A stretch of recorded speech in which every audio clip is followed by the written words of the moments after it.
When I was a child, my dream was to become a circus artist.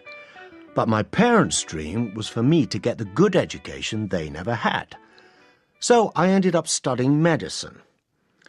One afternoon at medical school, in a lecture about the way the gullet worked, our professor explained, if something is stuck, the passage can be straightened by pushing the chin bone forward. To illustrate, he showed an X-ray of a sword swallower in action. I had a flash of inspiration. A few weeks earlier, when studying reflexes, I had discovered that of all of my classmates, I could push my fingers furthest down my throat without gagging. Instantly, my childhood dream sprang back to life. I decided to become a sword swallower. I didn't own a sword, so I used a fishing rod instead. But no matter how many times I tried, I'd get it as far as an inch and it would get stuck. 3 years later, I was a trainee doctor on a real medical ward. One of my first patients was an old man with a persistent cough. I would always ask what my patients did for a living, and it turned out he used to swallow swords. Imagine my surprise when this patient turned out to be the very same sword swallower from the X-ray. When I told him about my attempts with the fishing rod, he said, "Young doctor, don't you know the gullet is flat? You can only slide flat things down there. That's why we use a sword."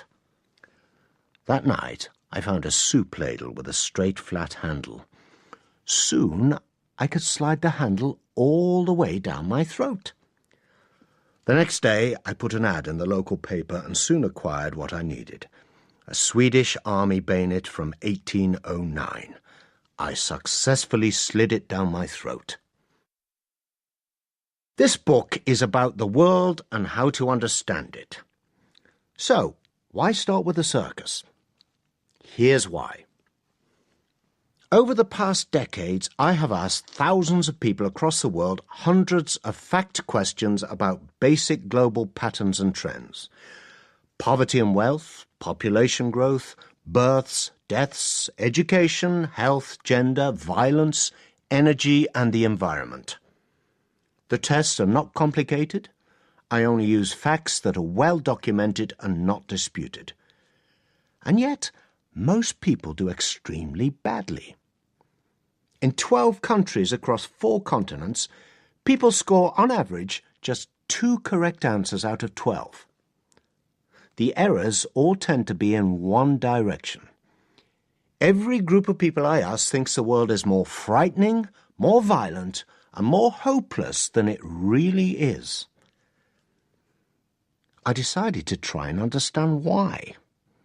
Why was this ignorance about the world so widespread and so persistent? I occasionally swallow swords at the end of my lectures to demonstrate that the seemingly impossible is possible. First, I test my audience's factual knowledge about the world. I show them that the world is completely different from what they thought. Then I swallow the sword because I want them to realize that what I have shown them, both the sword swallowing and the serious material about the world, however impossible it seems, is true. This is my earliest recollection.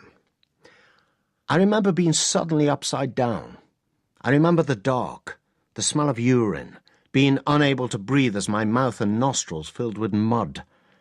I remember struggling to turn myself upright, but only sinking deeper. I remember being suddenly hauled up by my ankles. My grandma putting me in the big sink on the kitchen floor and washing me gently with the hot water meant for the dishes, the scent of the soap. These recollections were nearly my last. They're memories of my rescue, aged 4, from the sewage ditch running in front of my grandma's house. It was filled to the brim with a mix of last night's rain and sewage slurry. I had slipped and fallen in head first. My parents were not around to keep an eye on me. My mother was in hospital, ill with tuberculosis, and my father worked 10 hours a day. Remember this story because I'll come back to it later. Things are getting worse is the statement about the world that I hear more than any other. And it is absolutely true that there are many bad things in this world.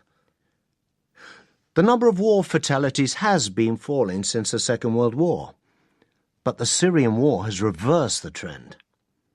Terrorism is rising again. The lists of dead areas in the world's oceans and endangered species are getting longer. Ice is melting. Sea levels will continue to rise, probably a metre over the next 100 years. It's easy to be aware of all the bad things happening in the world. It's harder to know about the good things. Billions of improvements that are never reported. I'm talking about the secret silent miracle of human progress. Let's start by looking at the trend for extreme poverty. In the year 1800, roughly 90% of humanity lived on what the World Bank calls income level 1, $1 a day. All over the world, people simply did not have enough food. Across Britain and its colonies, children had to work to eat. Half of the entire Swedish population, including many of my relatives, fled starvation to the USA. Level 1 is where all of humanity started, and it's where the majority always lived, until 1966. Until then, extreme poverty was the rule, not the exception. Now, 9% of the world population lives in extreme poverty. Today, almost everybody has escaped hell. We should plan a party. Instead, we are gloomy. We who are on the top level 4 income watch our TVs and still see people in extreme poverty, and it seems that nothing has changed.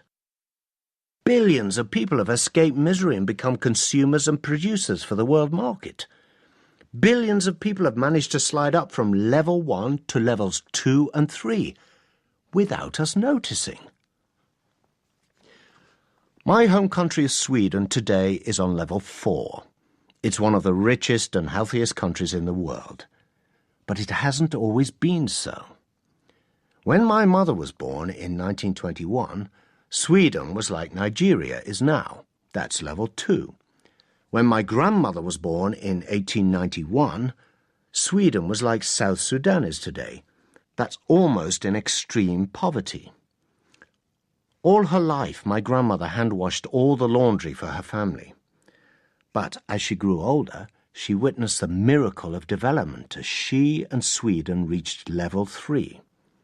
By the end of her life, she had an indoor cold water tap and a latrine bucket in the basement. Luxury compared to her childhood when there had been no running water. My great-grandmother was born in 1863, and she didn't forget to tell her daughter how cold the mud floor used to be in the winter.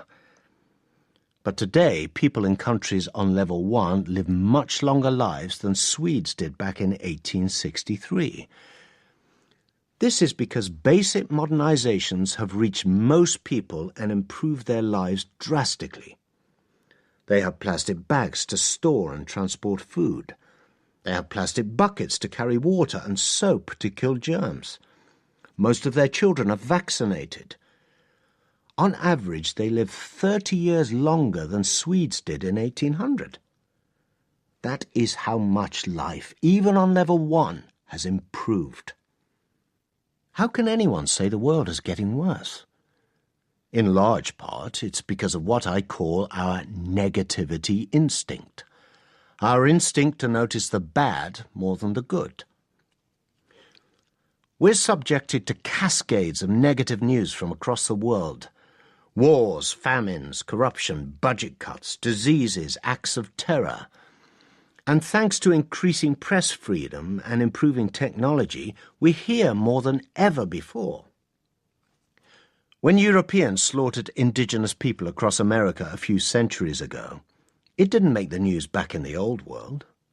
When central planning resulted in mass famine in rural China, millions starved to death while the youngsters in Europe waving communist red flags knew nothing about it. Alongside all the other improvements, our reporting of suffering has improved tremendously.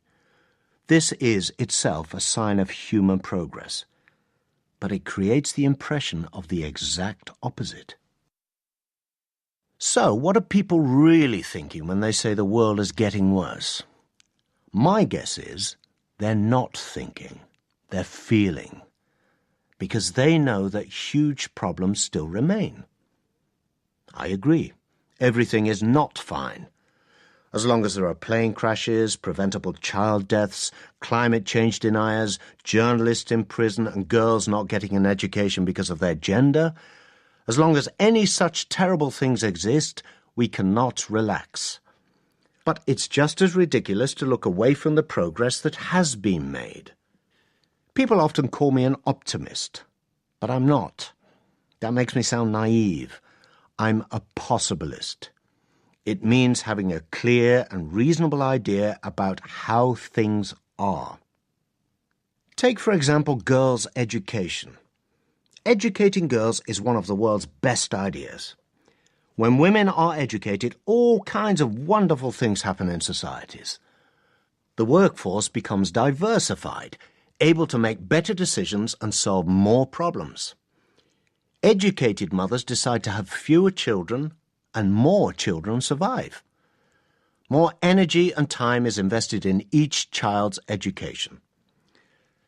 Since 1970, across religions, cultures and continents, almost all parents can now afford to send all their children to school, and they're sending their daughters as well as their sons. 88% of girls of primary school age attend school.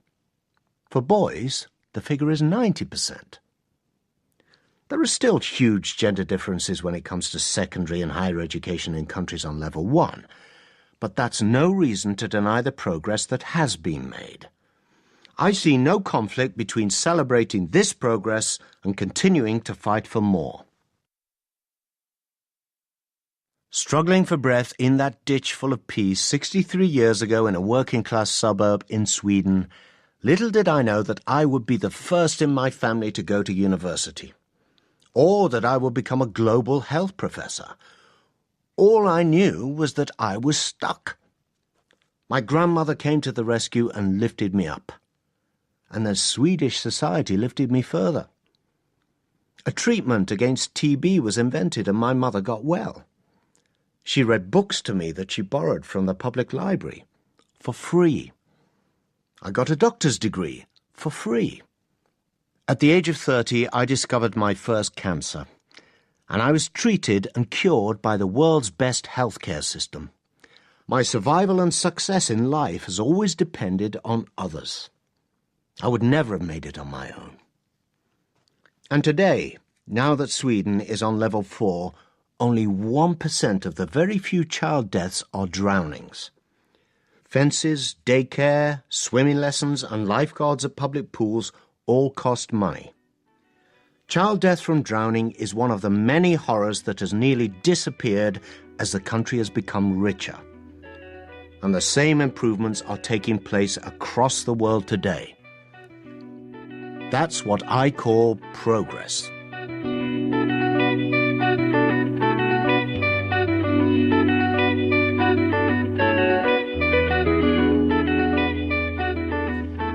On the 7th of October 1975, I was plastering a patient's arm when an assistant nurse burst through the door and announced that a plane had crashed and the wounded were coming in by helicopter. It was my 5th day as a junior doctor on the emergency ward in the small coastal town of Hudiksvall in Sweden. All the senior staff were down in the dining hall, and I could already hear the helicopter landing. The nurse and I were going to have to handle this on our own. Seconds later, a stretcher was rolled in bearing a man in dark green overalls and a camouflage life jacket. His arms and legs were twitching. An epileptic seizure, I thought. Off with his clothes. I removed his life jacket easily, but his overalls looked like a spacesuit with huge sturdy zippers all over, and I couldn't find a zipper that undid them. I had just registered that the uniform meant this was a military pilot when I noticed the blood all over the floor. "He's bleeding!" I shouted. I grabbed a big pair of plaster pliers to cut through the fabric and howled to the assistant nurse, "4 bags of blood, O negative, now!" To the patient I shouted, "Where does it hurt?"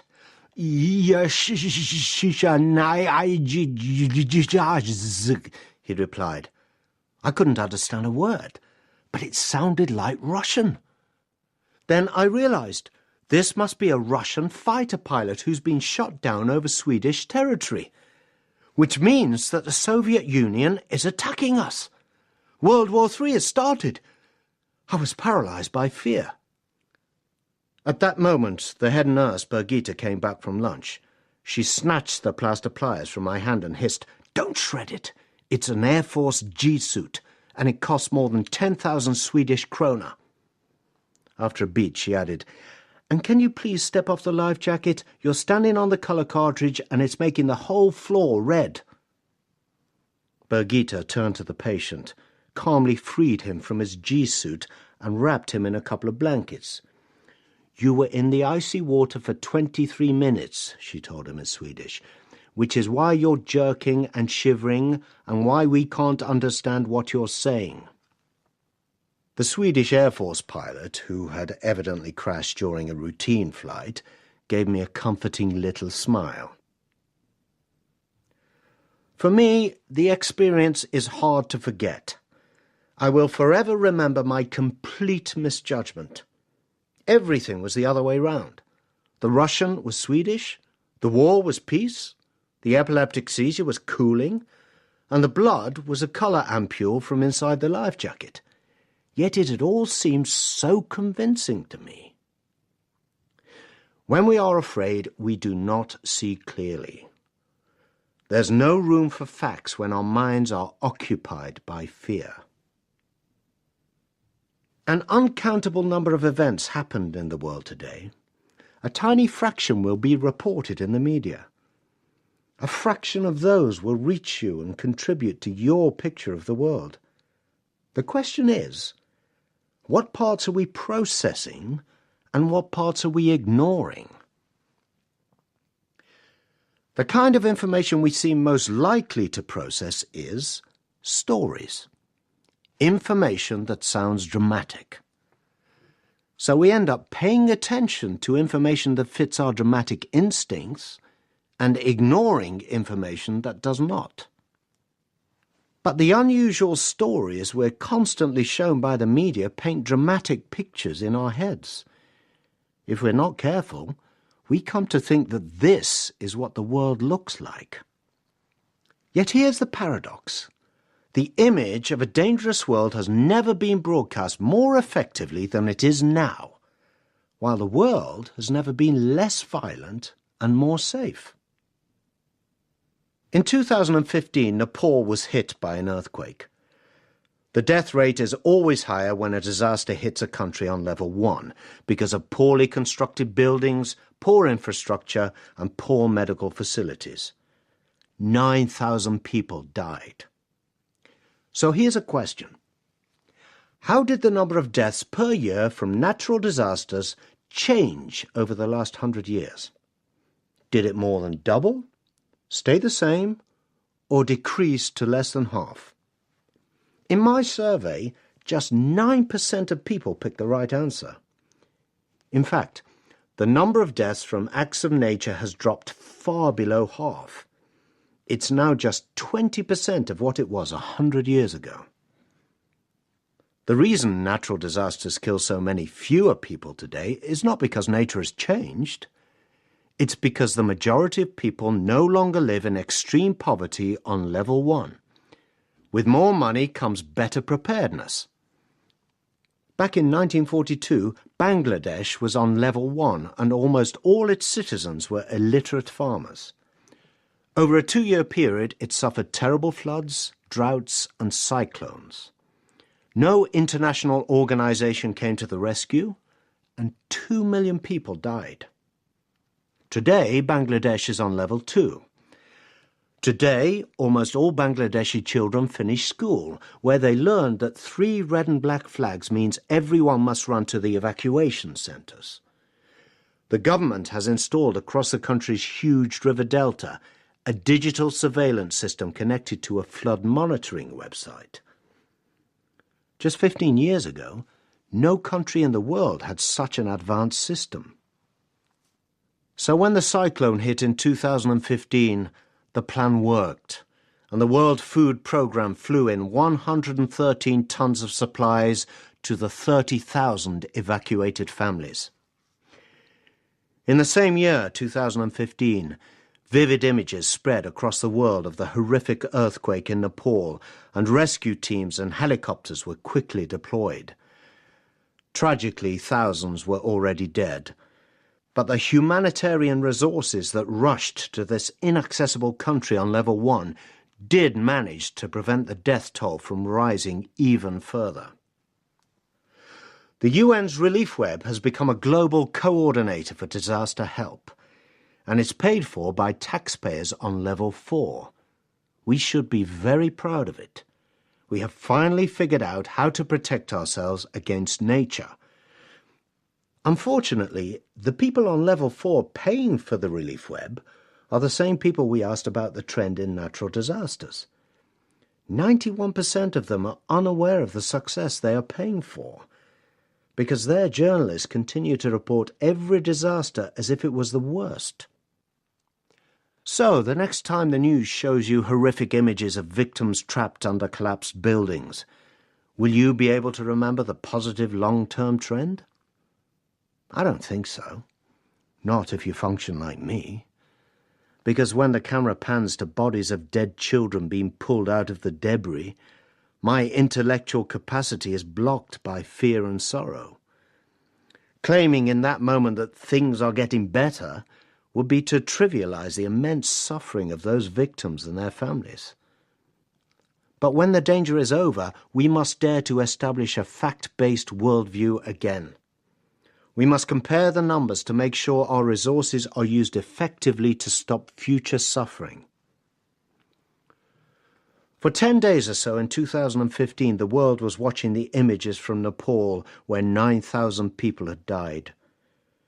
During the same 10 days, diarrhea from contaminated drinking water killed 8,400 children across the world. But there were no camera teams around as these children fainted in the arms of their crying parents. No helicopters swooped in. Helicopters, anyway, don't work against this child killer. All that's needed to stop a child from accidentally drinking her neighbour's lukewarm poo is a few plastic pipes, a water pump, some soap, and a sewage system. Much cheaper than a helicopter. In the 1940s, a new wonder chemical was discovered that killed most insects. Farmers were happy. People fighting malaria were happy. DDT was sprayed over crops, across swamps, and in homes with little investigation of its side effects. Its creator won a Nobel Prize. During the 1950s, the early environmental movement in the USA started to raise concerns about levels of DDT accumulating in the food chain, into fish, and even into birds. A fear of insufficient regulation and irresponsible companies was ignited, and the global environmental movement was born. Thanks to this movement, the world today has decent chemical and safety regulations covering many countries. DDT was banned in several countries, and aid agencies had to stop using it. But, as a side effect, we've been left with a level of public fear of chemical contamination that almost resembles paranoia. It's called chemophobia.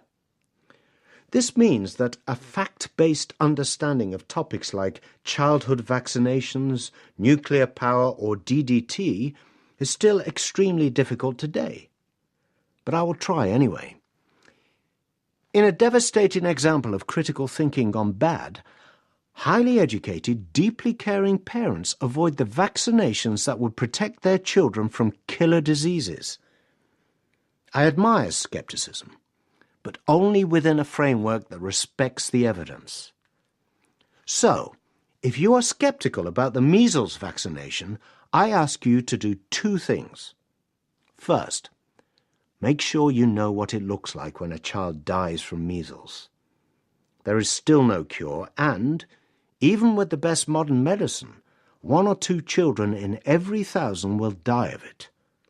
Second, ask yourself, what kind of evidence would convince me to change my mind? If the answer is, no evidence could ever change my mind about vaccination, then you are putting yourself outside of evidence-based rationality, outside of the very critical thinking that first brought you to this point. To be consistent in your skepticism about science, next time you have an operation, you should tell your surgeon not to bother washing her hands. The victims here, and almost the only people in the world now dying of measles, are the unvaccinated children. Measles has now been almost eradicated from countries on level 1, but it remains a killer in the United States. DDT should be used with great caution, but there are pros and cons. In refugee camps teeming with mosquitoes, for example, DDT is often one of the quickest and cheapest ways to save lives. Americans, Europeans, and fear-driven lobbyists, though, are not ready to discuss its use, which means some aid organizations avoid this evidence-based solution that would save lives. Fear can be useful, but only if it is directed at the right things. To understand what we should truly be scared of, we should suppress our fear instinct and measure the actual death tolls. Because frightening and dangerous are two different things. Something frightening poses a perceived risk. Something dangerous poses a real risk. Paying too much attention to what is frightening rather than what is dangerous creates a drainage of energy in the wrong directions. It makes a terrified junior doctor think about nuclear war when he should be treating hypothermia. And it makes whole populations focus on earthquakes and invisible substances when millions are dying from diarrhea and seafloors are becoming underwater deserts.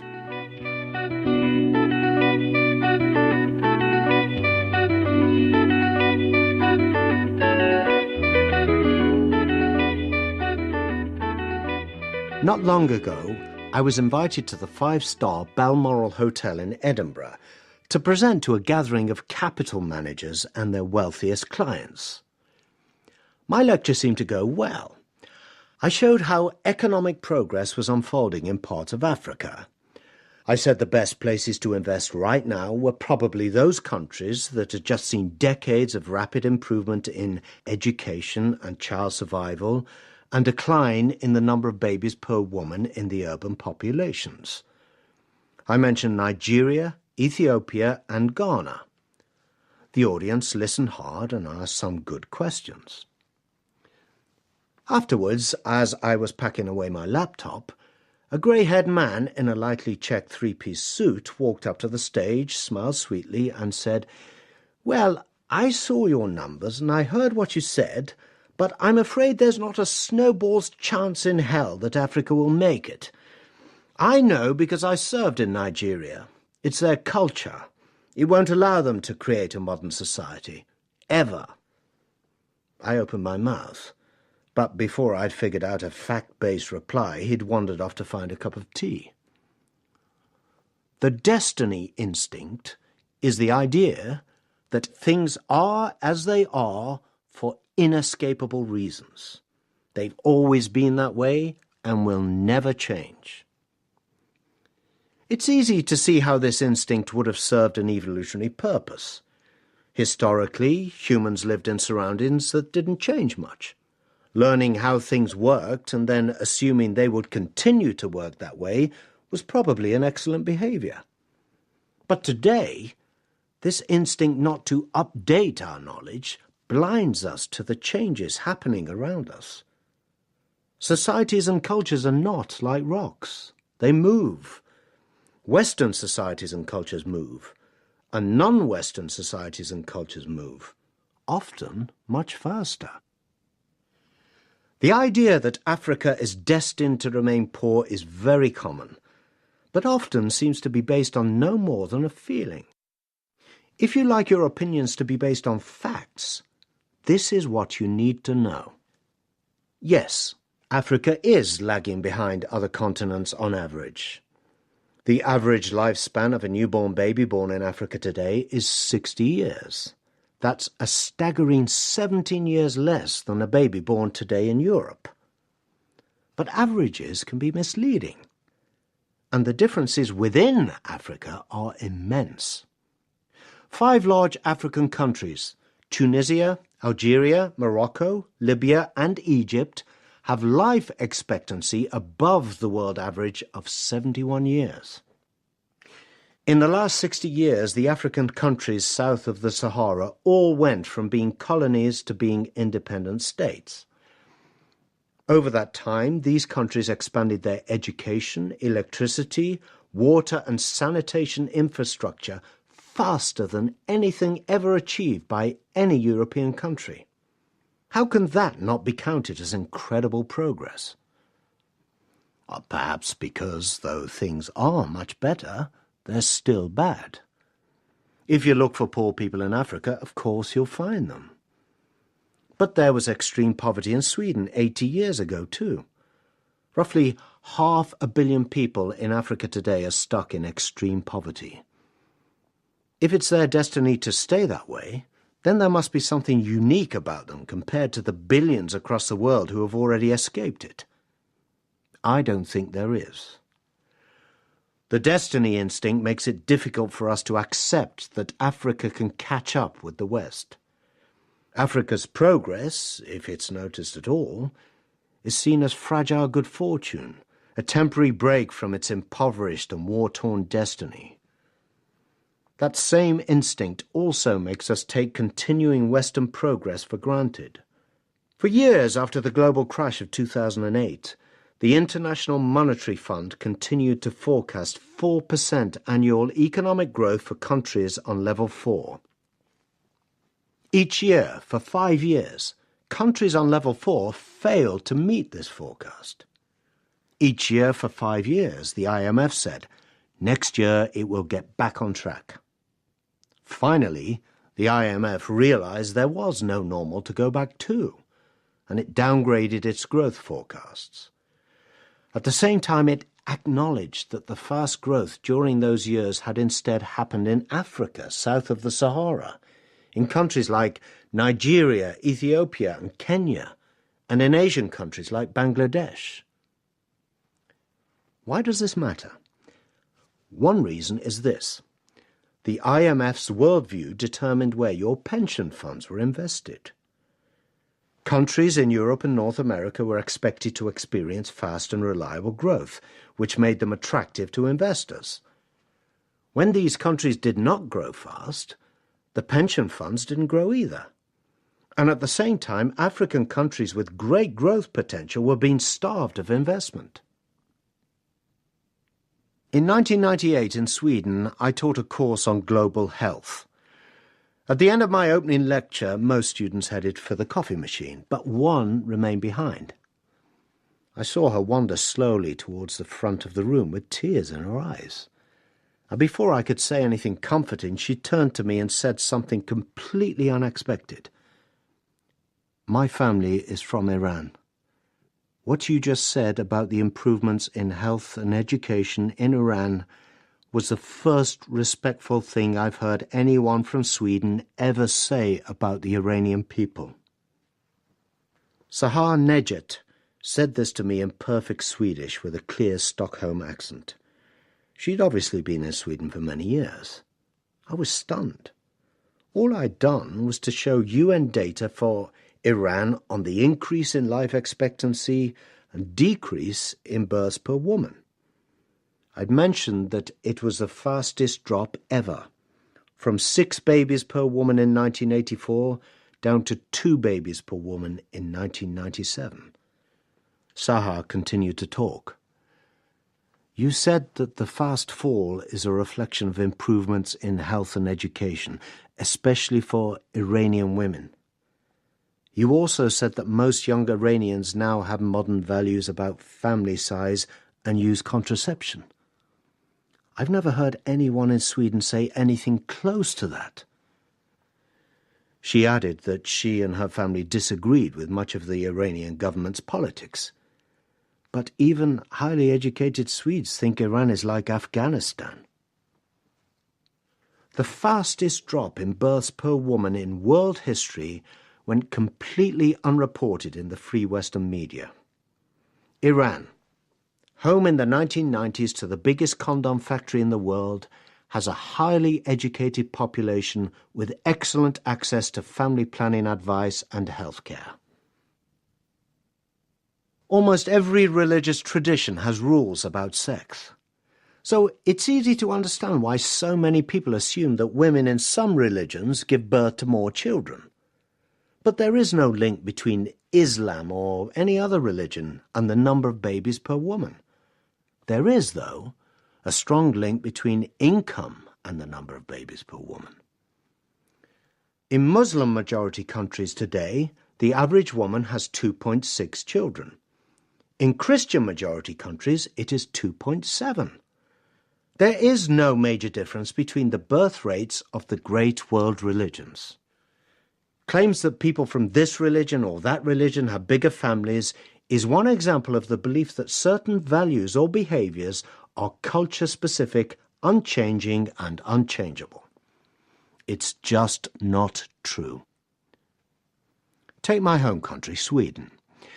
We Swedes are known for being quite liberal and open about sex and contraception. But this hasn't always been our culture. These haven't always been our values. In my own living memory, Swedish values around sex were extremely conservative. My grandfather, Gustav, for example, was, I think, a typical Swedish man of his generation. He was extremely proud of his large family of 7 children. He never changed a diaper, cooked food, or cleaned the house, and he absolutely would not talk about sex or contraception. His oldest daughter supported the brave feminists who started advocating the use of condoms in the 1940s. But when she approached her father after the birth of his 7th child, wanting to discuss contraception, this kind, calm man got very angry and refused to talk. His values were traditional and patriarchal. But they were not adopted by the next generation. Swedish culture changed. By the way, he also disliked books and refused to use the telephone. A woman's right to an abortion is supported by just about everyone in Sweden today. Strong support for women's rights has become part of our culture. My students' jaws drop when I tell them how different things were when I was a student in the 1960s. Abortion in Sweden was still, except on very limited grounds, illegal. At the university, we ran a secret fund to pay for women to travel abroad to get safe abortions.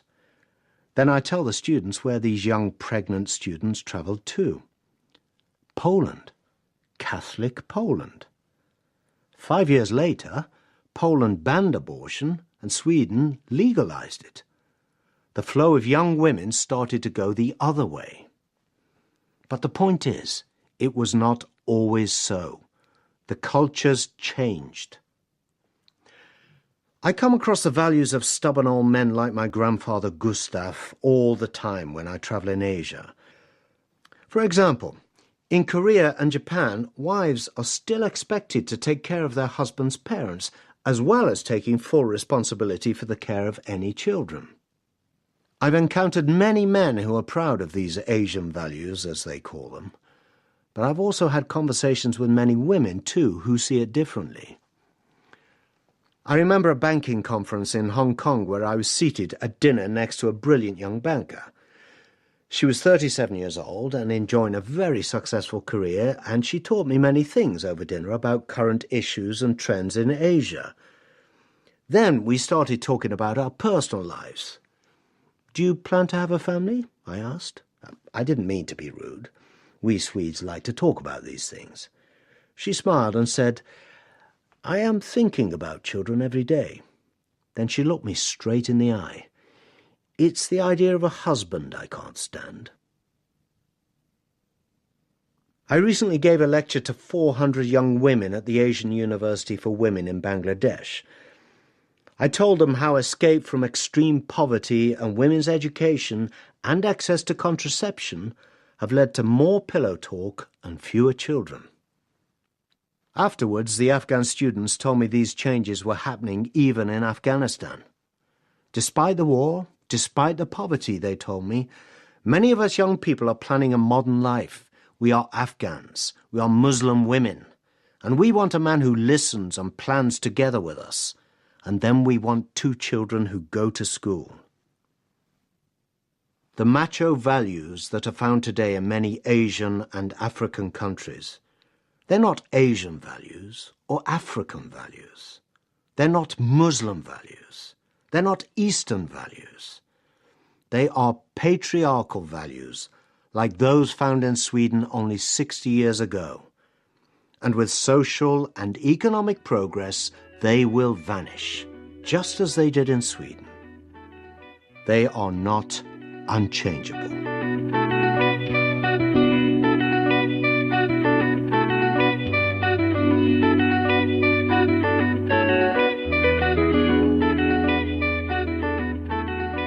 We find simple ideas very attractive. We enjoy that moment of insight, feeling we really understand or know something. All problems have a single cause, something we must always be completely against. Or all problems have a single solution, something we must always be for. There's just one small problem. We completely misunderstand the world. I call this preference for single causes and single solutions the single perspective instinct. I love subject experts and I rely heavily on them to understand the world. When I know, for example, that all population experts agree that population will stop growing somewhere between 10 billion and 12 billion, then I trust that data. And when I know that experts disagree about what causes economic growth, that's extremely useful too, because it tells me I must be careful. Probably there's not enough useful data yet. Or perhaps there's no simple explanation. I love experts, but they have their limitations. I presented at all kinds of activist conferences because I believe educated activists can be crucial for improving the world. Recently, I spoke at a conference on women's rights. I strongly support their cause, but I do not support their levels of factual ignorance. 292 young feminists had travelled to Stockholm from across the world to coordinate their struggle to improve women's access to education. But only 8% knew that 30-year-old women have spent, on average, only 1 year less than 30-year-old men in school. I'm absolutely not saying that everything is okay. In countries on the lowest income, level 1, some girls still don't go to primary school. There are huge problems with girls' and women's access to secondary and higher education. But on income levels 2, 3 and 4, girls are going to school as much as or more than boys. And even on level 1, almost every girl finishes primary school. This is something that activists for women's education should know and celebrate. This is not a dig at activists for women's rights. But almost every activist I've ever met, whether deliberately or more likely unknowingly, exaggerates the problem to which they have dedicated themselves. There's a saying, give a child a hammer and everything looks like a nail. When you have valuable expertise, you like to see it put to use, sometimes beyond where it is actually useful. So, people with maths skills can get fixated on numbers. Climate activists want solar everywhere. And physicians promote medical solutions where prevention would be better. All these solutions are great for solving some problems, but none of them will solve all problems. It's better to look at the world in lots of different ways. I don't love numbers. I'm a huge fan of data. but I love it only when it helps me to understand the reality behind the numbers. People's lives. In my research, I need the data to test my hypotheses, but the hypotheses themselves often emerge from talking and listening to people. When the then Prime Minister of Mozambique, Pascoal Makumbi, visited Stockholm, he told me that his country was making great economic progress. I asked him how he knew. After all, the quality of the economic statistics in Mozambique was probably not very good. Had he looked at GDP per capita? I do look at those figures, he said. But I've also made it a habit to watch the marches on May the 1st every year. They're a tradition in our country. And I look at people's feet and what kind of shoes they have. I know that people do their best to look good on that day. And I know that they cannot borrow their friend's shoes because their friend will be out marching too. So I look. And I can see if they walk barefoot, or if they have bad shoes, or if they have good shoes. The Prime Minister looked at the numbers, but not only at the numbers. And of course, some of the most valued and important aspects of human development can't be measured in numbers at all. We can estimate suffering from disease using numbers. We can measure improvements in material living conditions using numbers. But the end goal of economic growth is individual freedom and culture. And these values are difficult to capture with numbers. The world can never be understood without numbers, nor can it ever be understood with numbers alone. Let's look at another overly simple view of the world. I was lecturing at the Karolinska Institute in Sweden and explaining that the big pharmaceutical companies do hardly any research on malaria and nothing at all on sleeping sickness or other illnesses that only affect the poor. A student sitting in the front row said, "Let's punch them in the face." "Aha," I said. "If you explain to me what I will achieve and who I should punch, I could try it. Who should I punch in the face? Is it just anybody who works in one of these companies?" No, it's the boss," said that guy. The blame instinct is the instinct to find a clear, simple reason for why something bad has happened. It makes us exaggerate the importance of individuals or of particular groups. This drive to find a guilty party derails our ability to develop a true, fact-based understanding of the world. It blocks our learning because once we've decided who to punch in the face, we stop looking for explanations elsewhere. To understand most of the world's significant problems, we have to look beyond a guilty individual to the system. In 2015, thousands of refugees drowned in the Mediterranean Sea as they tried to reach Europe in inflatable boats.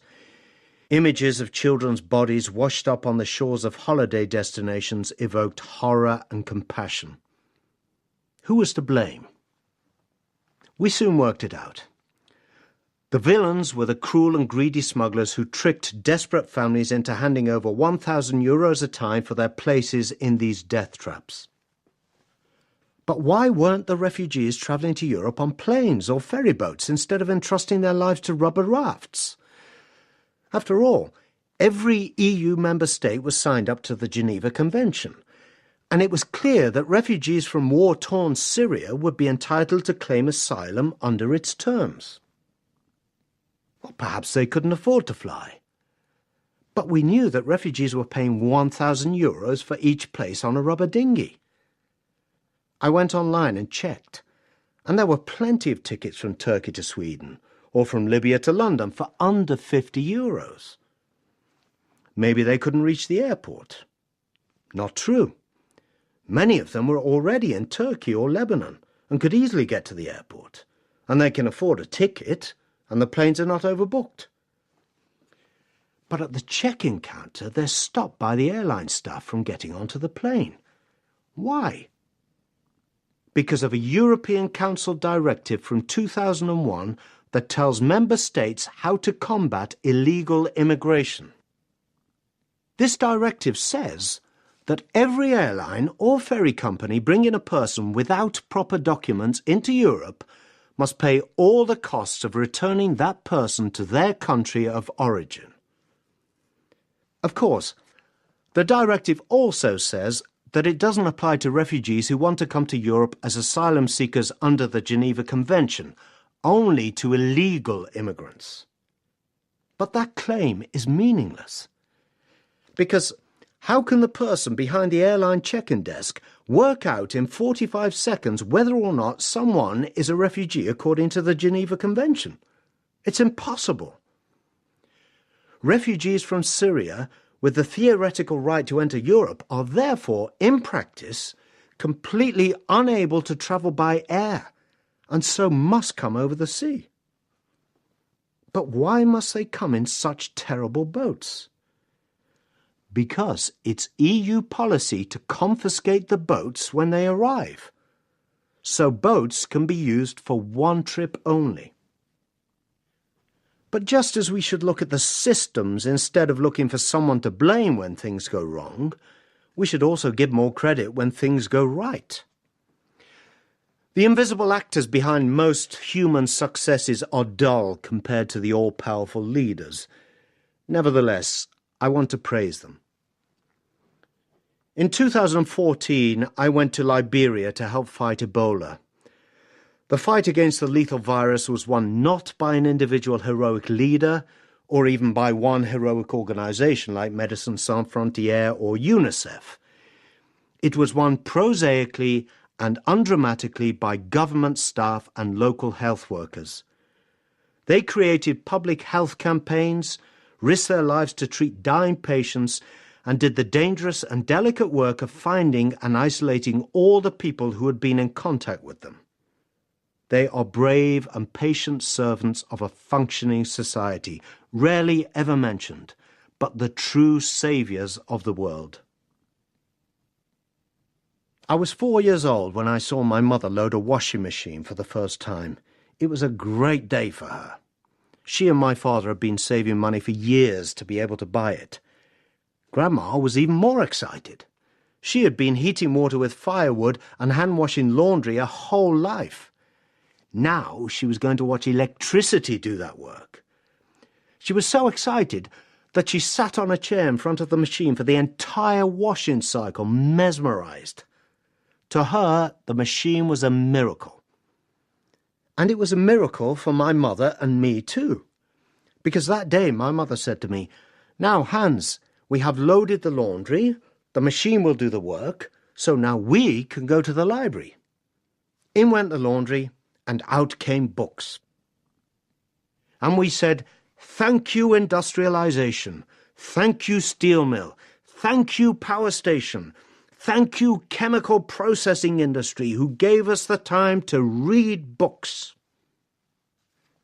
Today, 2 billion people have enough money to own a washing machine and enough time for mothers to read books. Because it is almost always the mothers who do the laundry. If you really want to change the world, you have to understand how it actually works and forget about punching anyone in the face.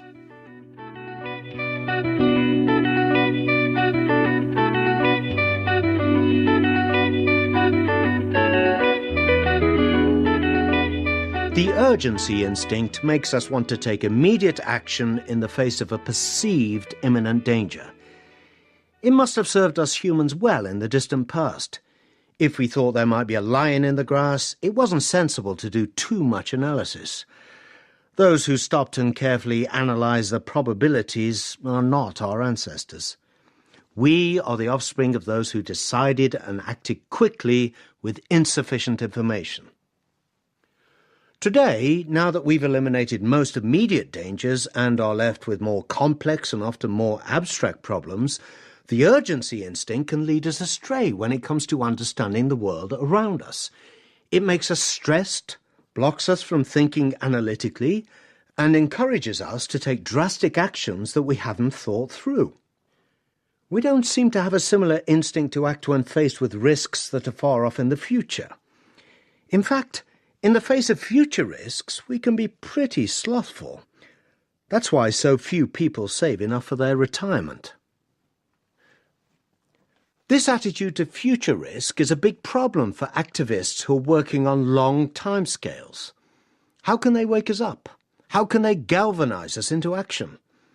Very often, it's by convincing us that an uncertain future risk is actually a sure, immediate one, an important problem that must be tackled now or never. This drains credibility and trust from their cause. Their constant alarms make us numb to real urgency. The activists who try to make things seem more urgent than they are boys crying wolf. And we remember how that story ends, with a field full of dead sheep. We need to create fear. That's what Al Gore said to me at the start of our first conversation about how to teach climate change. It was 2009 and we were backstage at a conference in Los Angeles. He wanted me to show the worst-case future impact of a continued increase in CO2 emissions. I had a profound respect at that time for Al Gore's achievements in explaining and acting on climate change, and still do. The vast majority of people know very well what drastic change the climate experts are foreseeing. That high level of awareness is in no small part down to Al Gore. So is the enormous achievement of the 2015 Paris Agreement on reduction of climate change. He was a hero to me. I agreed with him completely that swift action on climate change was needed, and I was excited at the thought of collaborating with him. But I couldn't agree to what he asked. I don't like fear. Fear plus urgency makes for stupid, drastic decisions with unpredictable side effects. Climate change is too important for that. It needs systematic analysis, incremental actions, and careful evaluation. And I don't like exaggeration. Exaggeration undermines the credibility of well-founded data. In this case, data showing that climate change is real, that it's largely caused by greenhouse gases from human activities such as burning fossil fuels, and that taking swift and broad action now would be cheaper than waiting until costly climate change has happened. I insisted that I would never show the worst case line without showing the probable and the best case lines as well. Al Gore's words echoed around my head long after that first conversation. To be absolutely clear, I'm deeply concerned about climate change because I'm convinced it's real as Ebola was in 2014. I understand the temptation to raise support by picking the worst projections and denying the huge uncertainties in the numbers. But those who care about climate change should stop scaring people with unlikely scenarios. It's time to solve the problem by taking action. Action driven by data and cool-headed analysis. So, what's the solution? Well, it's easy. Anyone emitting lots of greenhouse gas must stop doing it as soon as possible. And we know who that is. It's the richest countries on income level 4 who have by far the highest levels of CO2 emissions. So let's get on with it. And to be serious about this change, we need data to track our progress. Looking for the data after my conversation with Al Gore, I was surprised how little there was. Thanks to great satellite images, we can track the North Pole ice cap on a daily basis. This removes any doubt that it's shrinking from year to year at a worrying speed. So we have good indications of the symptoms of global warming. But when I look for the data to track the cause of the problem, CO2 emissions, I found surprisingly little. The GDP per capita growth of countries on level 4 was being carefully tracked with new official numbers released on a quarterly or monthly basis. But CO2 emissions data was being published only once every 2 years. So I started provoking the Swedish government to do better. In 2009, I started to lobby for a quarterly publication of greenhouse gas data. If we cared about it, why weren't we measuring it? I'm very proud that since 2014, Sweden now tracks quarterly greenhouse gas emissions, the first and still the only country to do so. This is factfulness in action. Sometimes the most productive action you can take is to improve the data. I'm not an optimist painting the world in pink. I don't get calm by looking away from problems. I don't deny that there are pressing global risks we need to address. The 5 that concern me most are these: a global pandemic, financial collapse, a third world war, environmental deterioration, and lastly, the risk that extreme poverty continues. Why do they concern me the most? Because they're quite likely to happen. The first 3 have all happened before, and the last, extreme poverty, is happening now. And because each has the potential to cause mass suffering by pausing human progress for many years or decades. The first 4 risks are highly probable scenarios that would bring unknown levels of future suffering. But extreme poverty isn't really a risk. It's a reality. It's misery, day to day, right now. It's also where Ebola comes from, because there are no health services. It's where civil wars start, because people desperate for food and work with nothing to lose tend to be more willing to join guerrilla movements. And it's a vicious circle. Poverty leads to civil war, and civil war leads to poverty. Because the civil conflicts in Afghanistan and Central Africa mean that all other sustainability projects in those places have to be halted. Terrorists hide in the few remaining areas of extreme poverty. When rhinos are stuck in the middle of a civil war, it's much more difficult to save them. Today, a period of relative world peace has enabled a growing global prosperity. A smaller proportion of people than ever before are stuck in extreme poverty. But there are still 1 billion people left who are suffering right now. And we know the solutions: peace, schooling, universal basic health care, electricity, clean water, toilets, contraceptives, and microcredits to get market forces started. There's no innovation needed to end poverty. It's all about walking the last mile with what's worked everywhere else. And we know the quicker we act, the smaller the problem. Because as long as people remain in extreme poverty, they keep having larger families and their numbers keep increasing. Providing these necessities of a decent life quickly to the final billion is a clear, fact-based priority. I want to end with a story about a woman whose fact-based arguments saved my life.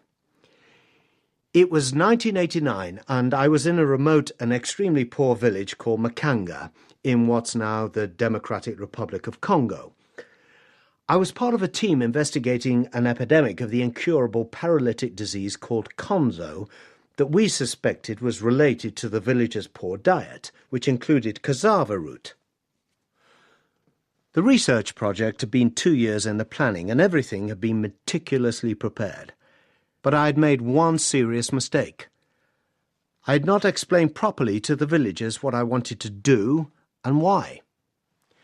I wanted to take samples of their food and their blood and urine, and I should have been with the head of the village when he explained that to them.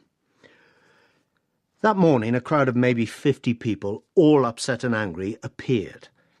Some of them were pointing their fingers at me. 2 men raised muscled arms and waved their big machete knives. "What's the problem?" I asked the teacher, my translator. "They're saying that you are selling the blood. You are cheating us, and then you're going to make something with the blood that will hurt us." This was very bad. I asked him to translate, and I started to explain that we were working on a disease called Konzo. I had photos from Mozambique and Tanzania, where I had studied Konzo before, which I showed them. They were very interested in the photos.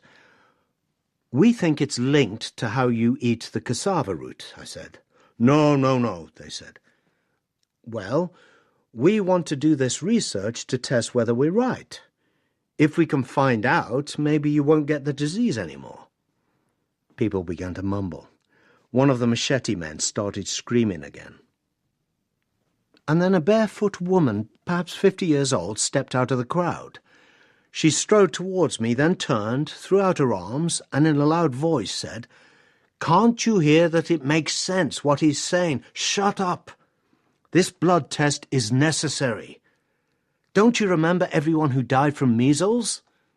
Then they came and gave the children the vaccine, remember? And now no child ever dies of that disease, okay?" The crowd shouted back, unmollified, "Yes, the measles vaccine was good, but now they want to take our blood." The woman paused, then took a step towards the crowd. "How do you think they discovered the measles vaccine? They do what this doctor calls," and she looked at me, "research. This is how they find out how to cure diseases. Don't you see?" We were in the deepest, remotest part of Bandundu, and here this woman had stepped up like the secretary of the Academy of Science and defended scientific research. Her dramatic talent was amazing, but she didn't use it to distort the facts. She used it to explain them. Forcefully, in a manner I had seen confident African women act in villages many times before, she rolled up her left sleeve. She turned her back on the crowd and looked me in the eyes. "Here, doctor, take my blood." The men with machetes lowered their arms and moved away. 5 or 6 others wandered off, grumbling. Everyone else lined up behind the woman to give their blood. I have always been extremely thankful for the insight of this courageous and intelligent woman. She stood up and spoke out. It had nothing to do with formal education. She most certainly had never left Bandundu, and I'm sure she was illiterate. But she had courage. And she was able to think critically and express herself with razor-sharp logic and perfect rhetoric at a moment of extreme tension. Her factfulness saved my life.